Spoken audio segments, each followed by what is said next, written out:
Jadi banyak sekali gejala-gejala seperti itu. Tapi kemudian ada kelemahan anggota gerak, itu salah satu dari itunya, Mhm. gejala-gejalanya.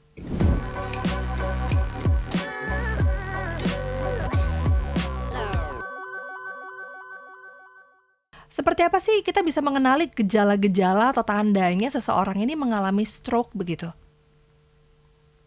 Ya, baik sebelumnya koreksi dulu Mbak Rara. Iya, Bukan bedah saja, bedah saraf Mbak Rara. bedah saraf. Ya, Baik, bedah saraf. Siap.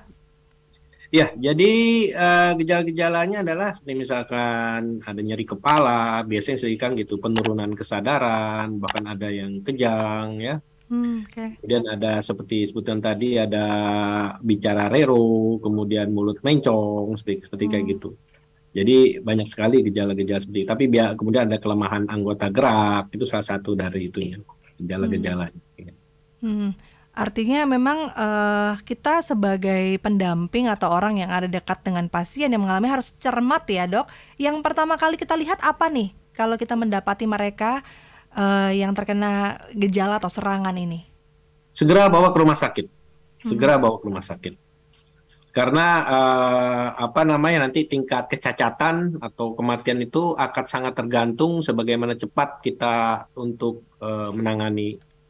Dan itu kami di rumah sakit itu juga akan lebih optimal membantu mengatasi bila dari pihak keluarga sesegera mungkin untuk datang ke rumah sakit. Jadi memang ini urusannya sama waktu ya, bener-bener Betul, harus segera. Nah, jadi ketika kita apakah ada pertolongan-pertolongan di awal yang harus kita bisa lakukan atau ya nggak ada yang kita bisa lakukan, hanya segera langsung saja. bawa Pokoknya itu saja? yang kita sebut dengan time is brain gitu. Kalau untuk stroke itu.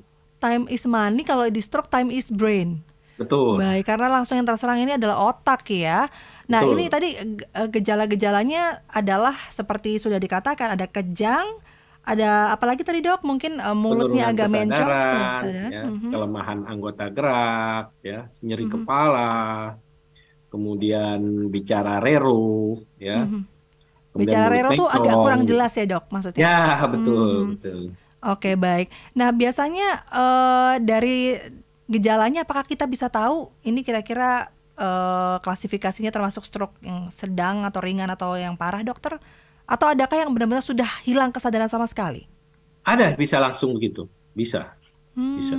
Oke baik. Jadi memang kita begitu melihat apapun gejalanya ya, mau dia sadar tidak sadar, ketika ada sesuatu yang sudah tidak berfungsi dengan baik, memang harus segera dibawa untuk ke rumah sakit begitu.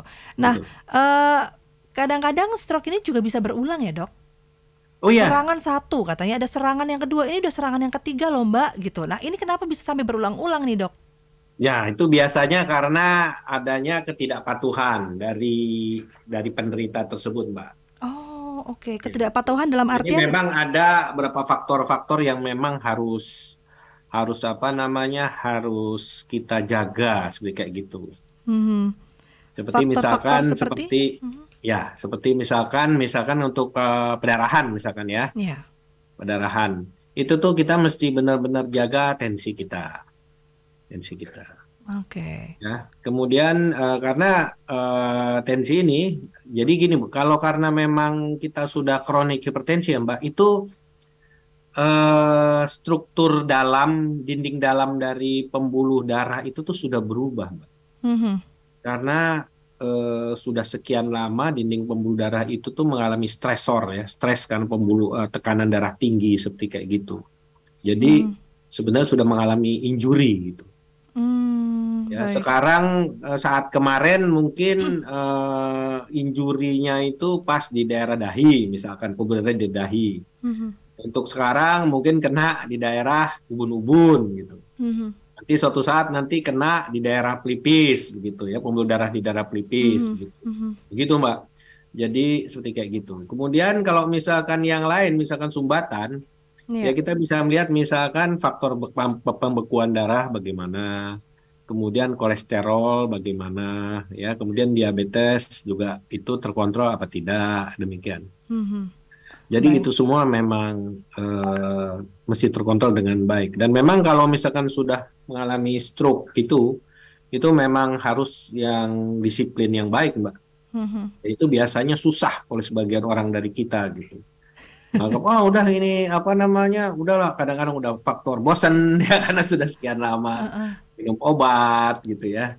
Nah itu kalau udah bosan minum obat untuk pasien stroke itu artinya juga udah bosan hidup gitu Mbak. Kalau sudah Waduh, gitu.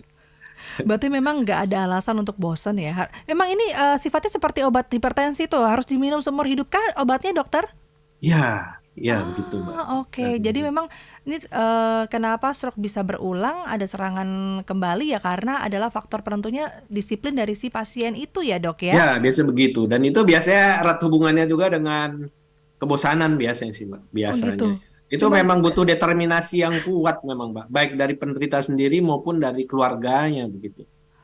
dan mungkin godaan-godaan untuk makan makanan yang Ya gitu memicu ya. gitu. Pokoknya ya seperti untuk selain dari penderita juga caregivernya mesti benar-benar alert dan aware gitu. Nah, itu dia tuh sebagai caregiver kita harus benar-benar ikut memantau dan harus tegas ya.